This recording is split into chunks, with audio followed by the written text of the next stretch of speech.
Hi, welcome back to Cubs and Culture for January 25th, 2018. Wrapping up our analysis of Million Dollar Baby. This is going to be more focused on it as a movie.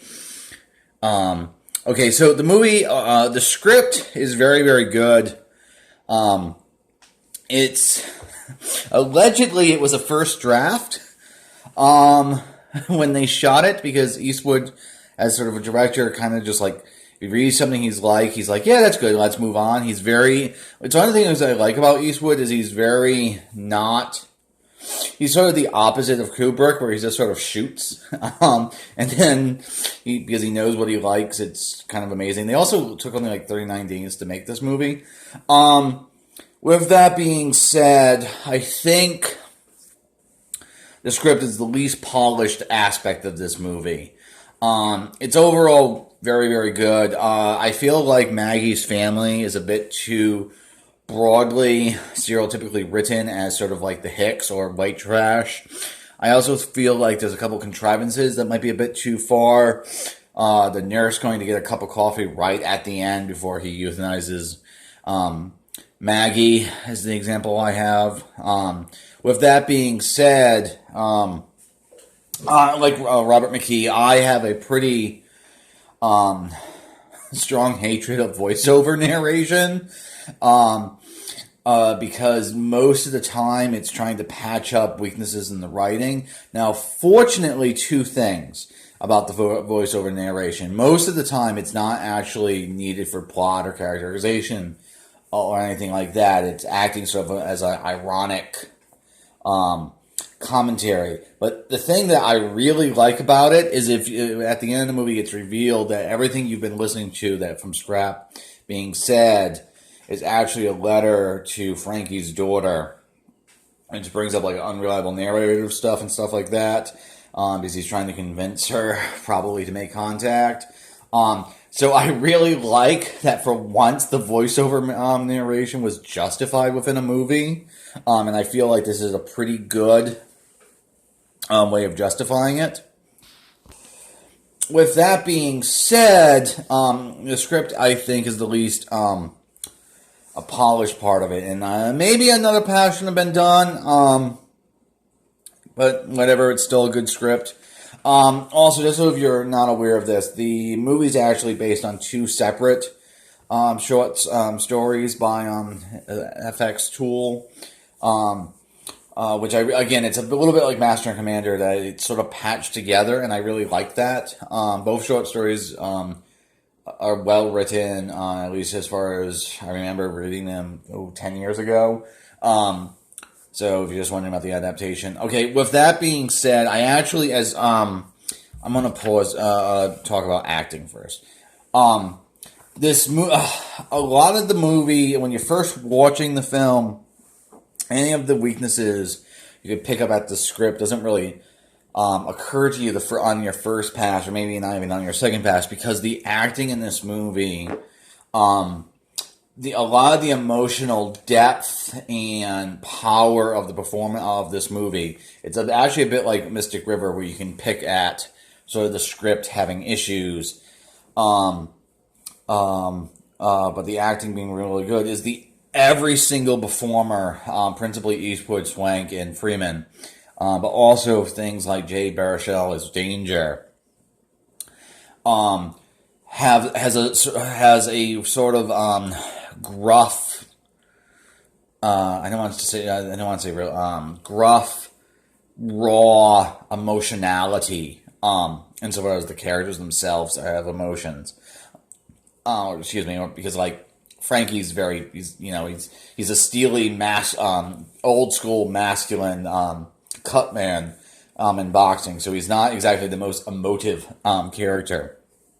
But it has a sort of a raw intensity. You get this in Mystic River as well, where it's almost like it's very believable and great sort of acting that you get lost in the performances. But it's also sort of this sort of and for $1 Million Baby's case, it's sort of a gruff, steely.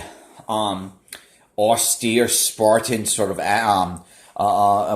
acting where the characters feel very alive, but also slightly like operatic, or in some ways more excuse me, larger than like, not like it's over the top acting, but it's just so raw emotionally that it feels very primal and baser in terms of the emotions, and their and the sort of the lived experience of the acting.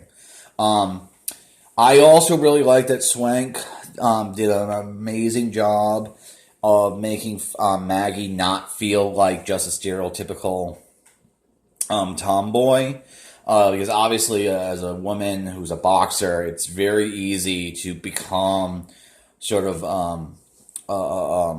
sort of stereotypically have that sort of feminine, female masculinity where it comes across as sort of like a tomboy. She so like the character's a waitress, and she's thrown in dresses of like her waitress uniform a few times, and she doesn't like the way in which Schwank plays Maggie. She doesn't seem out of place in a dress the same way in which if you've seen Boys Don't Cry, how Brendan Tina would look funny in a dress. So I like that it's not just a tomboy. That there's definitely sort of a athletic energy to the character, but it's still a feminine character. Not that being a tomboy is bad or anything. It's just it's such an obvious choice to play the character that way that I wouldn't like. It would rob the sort of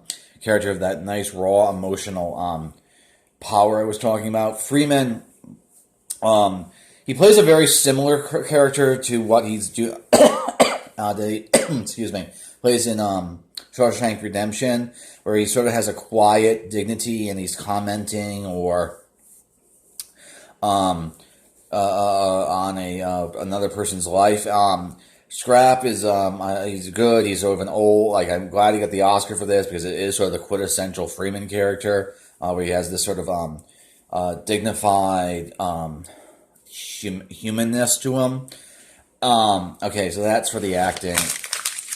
Now, Clint Eastwood as a director, he's very he's sort of old school. He reminds me a lot of Howard Hawks, excuse me, or Ford, where he really kind of adheres to sort of the classical structure, where he keeps the camera very still, where he kind of uses master cutting a lot. He doesn't. He tends to, if he does move the camera, it tends to be very basic tracking shots. So his visual styles, again, generally speaking, very austere and Spartan and minimalistic. This is in pretty much all of his films. Where if there's any sort of visual flourish, it's almost always not in the actual like camera moves or camera work. It's actually just in what they're filming. So, like at the end of Unforgiven, his character rides off into the darkness, commenting on the Western and riding off into the sunset or sunrise. So with that being said, I actually think $1 Billion Baby is sort of his most visually striking film, because he really pushed it into neo-noir or film noir. So let me explain this, because people don't always understand what film noir is. Film noir, strictly speaking, is not a genre. It is a style. The name literally means black film. So it's any film made in the 1950s in which negative space was at least 50% of the film. So there's always a lot of deep shadows, framing or silhouette shooting, etc., etc., etc. These stories often centered on crime. Films shot in the film noir style often featured crime stories. But strictly and they always sort of had a sort of pessimistic attitude towards America, and Million Dollar Baby has a pessimistic attitude towards America. It kind of feels like an indictment of how people on the edges of society are have to put their bodies through hell to get a little bit of respect.